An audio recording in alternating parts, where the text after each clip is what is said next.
Welcome to Spiritualist Talk. We are back from a short break.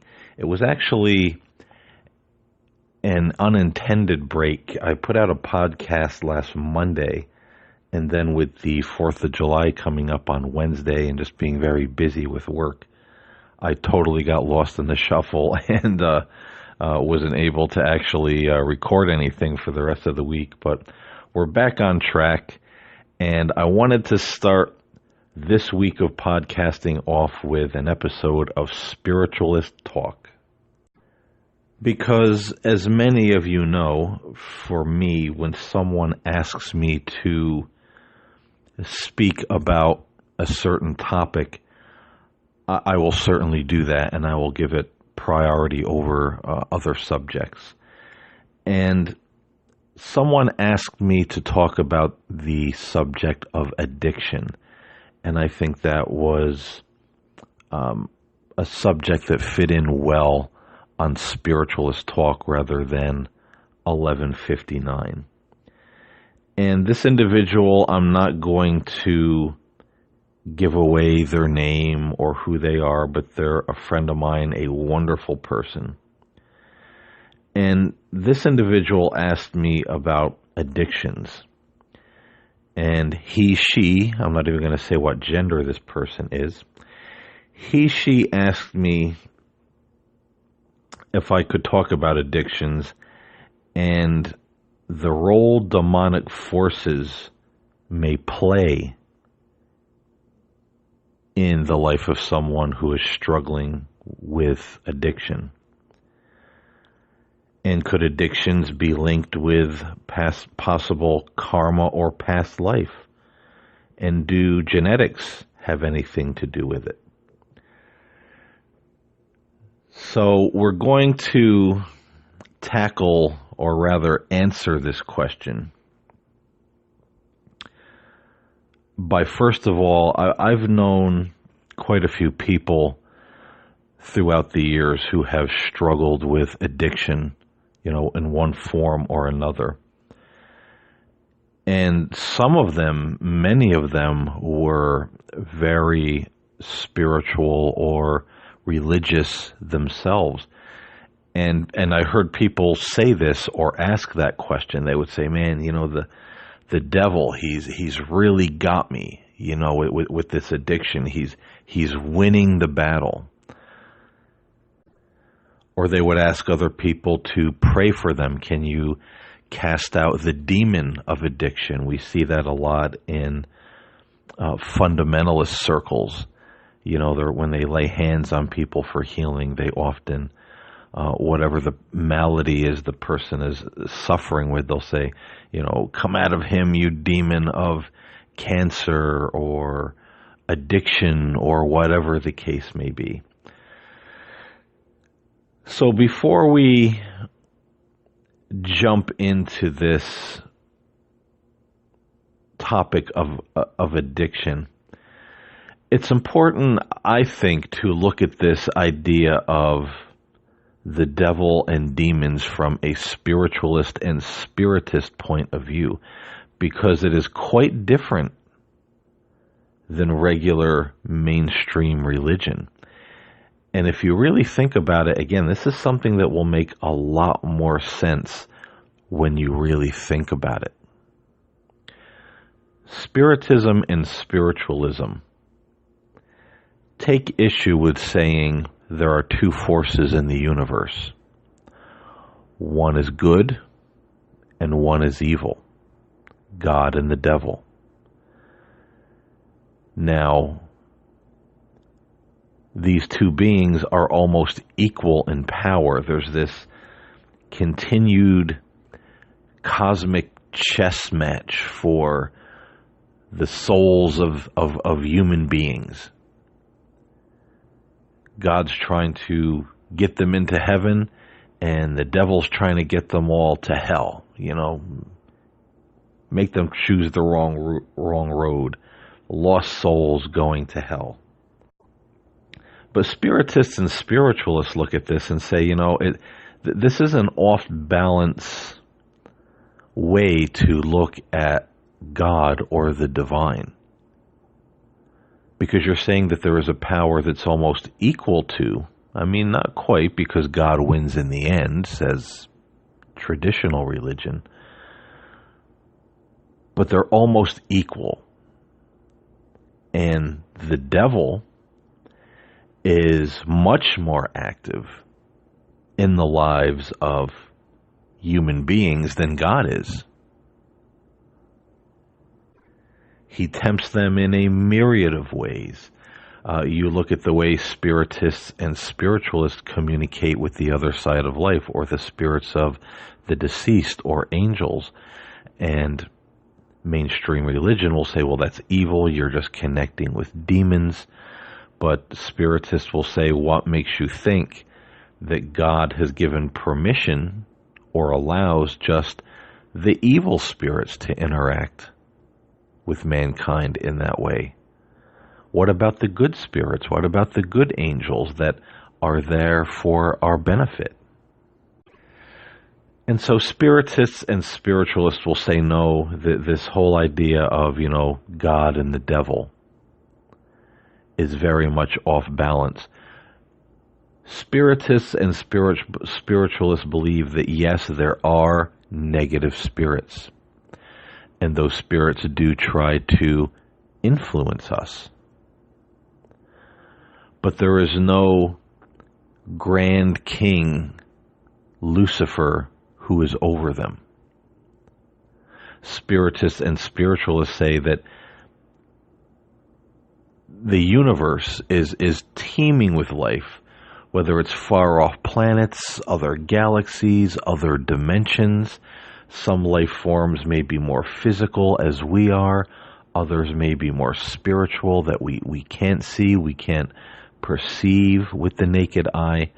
And all through this vast network of life throughout the cosmos, throughout the galaxies and the dimensions, there are very highly evolved spirits and life forms.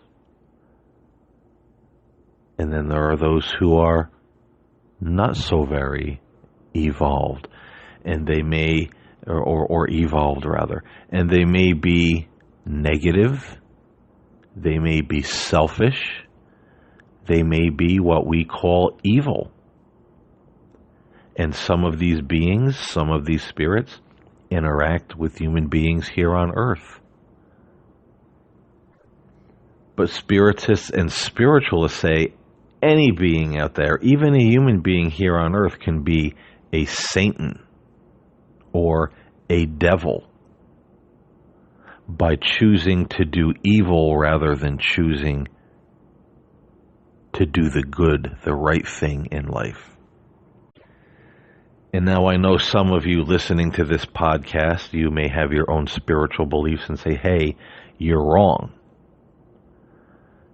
Satan, Lucifer, is a very real being. And I don't want to make this a podcast talking about the theology of demons and devils and Satan. But I'm going to leave a link below in this podcast that is going to explain very well how through a mistranslation we look at this being called Satan and call him Lucifer, the fallen angel. It is not correct. It is not even correct in the language of the Bible. So that link will be below. It's a YouTube video. I would encourage you to watch it. This gentleman does a fantastic job. He's very educated, very smart man. And he will take you step by step through the Greek and the Hebrew writings to show you that Lucifer is not a fallen angel. He is not Satan. This was a mistranslation from the original Hebrew and Greek when it was, I believe, translated into Latin at a later time by the Catholic Church. So, again, first and foremost, spiritists and spiritualists will say no. There's, God is perfect. God is love. God is all kindness, all goodness. He didn't create this angel, Lucifer, this archangel who fell and became Satan and became this great, causing so much chaos in the universe and on the earth. They would say that would make God imperfect because either he's not omniscient, he doesn't know all things, and so by creating this angel, he was completely blindsided. He didn't know this creature was going to rebel. He didn't know this creature was going to become evil. So that would make him an imperfect God. He doesn't know all. Or they say God has an inclination toward evil. And he knew Lucifer was going to rebel. He knew he was going to fall. He knew he was going to become evil and cause all this chaos in the universe and on the earth. But then he went ahead and created him anyway. So Spiritism and spiritualism say no, God is not fallible that way. He is not careless that way in his creation. But he does give his creatures free will. And as we said earlier, there are some spirits, there are other life forms out there, whether other galaxies, other dimensions, that will choose to do wrong or evil rather than good. And that's an interesting thing. I just wanted to tag onto this, that many of you know that I had an angelic counter, let me spit the words out here. I've been working all day, so I'm kind of tired. I had an angelic encounter when I was 12 years old, and it reoccurred throughout my life at various times. And it happened in the winter, the November, December of 1991. And I remember, and this being would, literally, I could see her right in front of me. Other times it was more like seeing her through the mind's eye, kind of, it was a very strange experience, but I would have conversations with this being. And this, this angelic being told me just this, at one point, and I didn't quite know how to take it because I was very much into traditional Christianity at that time. But she had told me that the same thing before I knew anything about spiritism or spiritualism, years before I knew anything about it. She told me that the universe is teeming with life in different dimensions, different galaxies, all around us. And some are more highly evolved and they're closer to the heart of the Creator, and others are more selfish, more inclined to evil or to do bad. And some of these spirits interact with mankind, and any one of them could be known as a devil or a Satan. So it was quite interesting to me to hear that, and then years later begin to study spiritism and spiritualism and find out that they teach the same thing and say, wow, coincidence or not? I don't think so. But now let's get into the crux of the matter here. Could these beings be responsible for leading people into addiction? The short answer to that would be no, that they can't make you do anything. Now, yes, spiritism and spiritualism believe that there are negative spirits, bad spirits. They will try to mislead us. They will try to get us to make bad decisions. But this is why God gave us a conscience. to know right and wrong, to feel within ourselves, this is a bad decision or this is a good decision. We also have the good spirits and the angels and the Spirit of God that are continually communicating with us and leading us and guiding us through our intuitions, through signs and synchronicities, and even through our conscience. But now we have been given free will. We are not predestined to have certain events happen to us or to suffer with addictions or any such thing. We may be tempted through another person. We may be tempted through, to misuse certain substances through the influence of negative spirits, but it's always our decision. It's always our right to say yes or no. And this is why Spiritism and spiritualism are very big on telling us all, listen to your conscience, listen to your intuition, listen to what's going on inside of you, because this is how God leads us. This is how the good spirits influence us. They try to pull us away from these bad decisions. In Spiritism, they liken it to that old cartoon or that old image with the devil on one shoulder and the angel on the other. It's sort of like that. If a bad spirit, is trying to influence us, we can either listen to that voice or the voice that says, no, don't do it. So the decision rests on our shoulders. Before any of us ever fall into addiction, we had opportunity. We probably had intuition. We probably had, a prick in our conscience that said, no, don't do this.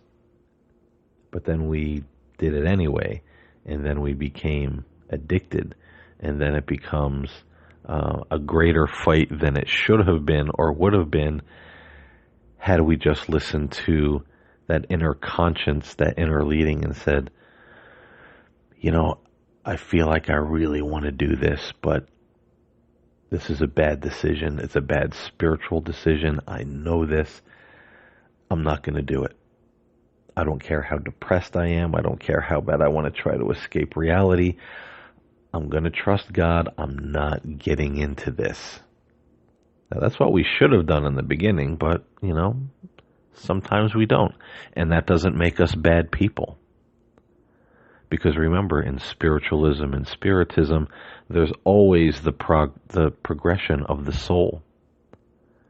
You always have opportunity to make amends, to change, to do things right, whether it's in this life or the life to come. So it's never that, we're bad people, we've messed up, we're never going to get another chance, we're going to hell. That's never the case in spiritism or spiritualism. But now the question, could addictions be linked to karma or a past life? Spiritualism and spiritism really don't believe in karma, because this is like paying a penalty for something that you're completely unaware of. And it would be unfair, for God to do this. God would not do this to somebody who's not aware what they're being punished for through karma. But spiritism and spiritualism does believe, and I guess you could call it karma, is that the mistakes you make in a previous life, you will still struggle with in this life because you made that soul decision. So how could addiction factor into this? Well, let's say you've had 5 lifetimes so far, just as an example. And in the past 2 or 3 lifetimes, you started to become addicted to things. You started to get an addictive personality, misuse certain substances. You will bring that with you. You will bring that tendency with you into the next life. Now, God wants you to correct that tendency, and He gives you free will. You can come into the present life and use all of these substances and get addicted to everything you want to get addicted to. But then the next life, you're not going to progress up the ladder of getting closer to God, in the highest of heavens. You're probably going to come back here and have to correct the whole addiction scenario in your life, because you made this decision. Your soul made this decision, and now it's something you have to work out and do away with. You have to purge it. You have to walk away from it. And that's why Spiritism and spiritualism say, hey, look at your life. Evaluate and reevaluate yourself all the time. Those little habits, those things you do, you think, you say, the way you act. If it's not of faith, if it's not of love, if it's hurting other people, if it's hurting you, if it's of fear and greed and guilt and all negative things, try to get rid of it now. And you can get rid of it now. You don't have to come back here again to have a whole other lifetime to get rid of it. You can get rid of it now. Or at least make the decision, even if it's hard, to say, I'm going to walk away from that and I'm not going to do it anymore, even though it's hard. Because then you overcome and then you progress in the afterlife rather than having to come back here and have a redo. So yes, past lives can have, I wouldn't say karma, but I would say past lives can have or factor into what we struggle with in the present, current life. There's a gentleman by the name of Brian Foster, who's a spiritist, and he wrote quite a few books. They're available on Amazon and on his website. If you go to Amazon and put in Brian Foster Spiritism, you'll see a lot of his books come up. And he has one called The Problem is the Solution. And in that book, he talks about, by looking at the problems of our lives, those really looming hard problems that we have, we can kind of get an idea what we've been carting around with us through maybe the last life or the life before that or the life before that. And it gives us opportunity to say, the problem is the solution. Let me get rid of this thing and that thing and maybe that other thing, because these are really looming problems that have haunted me and cropped up in my life over and over throughout my life. And so now, with the knowledge that I have through Spiritism, I can identify that these are things that I've probably dragged around with me for a lifetime or two or more, and they're keeping me coming back here, doing a redo. So, let me have the solution and get rid of all that junk now. So when I leave, when I have my transition this time, I don't have to come back here. I can go to a higher and better realm and start working my way through the ranks of the heavens. And, I hope to have Brian Foster. I'm going to ask him to be on this podcast. I think that he would be a great guest. So let's hope that I can eventually make that happen. But nonetheless, that book, The Problem is the Solution by Brian Foster, that's one that we should all read, because I think it really gives us a lot of food for thought and helps us to start dissect our own lives and identifying those things that we've been, dragging around with us that we really need to work on. My friend also asks genetics. Would genetics have anything to do with it? Do they have a role to play in addiction? I don't know what medical science says about that, but I would say probably not. It's learning. It's more of one of two things that I've seen, and that's either a learned behavior because maybe our parents were alcoholics or suffered with some kind of addiction, or maybe our parents weren't such nice people. Maybe we had a rough upbringing, a lot of hurt, a lot of disappointment. And then somewhere along the line, an individual comes along and says, hey, try this. Try these pills, smoke this magic cigarette. This will make you feel better. This is how I escape. It's fun. And then naturally those negative spirits will say, yeah, let's do that. So I would say probably not genetics, but more learned behavior, or being pushed through being treated very badly, being pushed into that sort of thing as an escape. When I'm high, when I'm flying, I'm not mad, I'm not hurting, I don't feel like crying. So people will use it as an escape. So again, in Spiritism, hey, those things might be hard to get through, but we do what we have to do to get through them. Talk to a counselor, talk to a pastor, talk to a spiritual counselor, talk to a friend, go to rehab, do anything you have to do. Join a 10-step program, do anything you have to do to get this stuff out. Get it out of your thought process, get it out of your spiritual energy. Get rid of it now. Don't drag it into the next life. Don't make it be a cause that you have to come back here. Because when we do these things, it's kind of like going to school. Planet Earth is a school. This whole thing, we're always learning, we're always progressing as souls, as spirits. And it's just like school here on planet Earth. If we fail, we got to repeat that grade. So it's always in our best interest to try to keep the grades up and pass, and do a good job, so we don't have to stick around in the fifth grade over and over again, or whatever it may be. But again, that's the thing in Spiritism, is that opportunity is given to all spirits, all souls, to progress.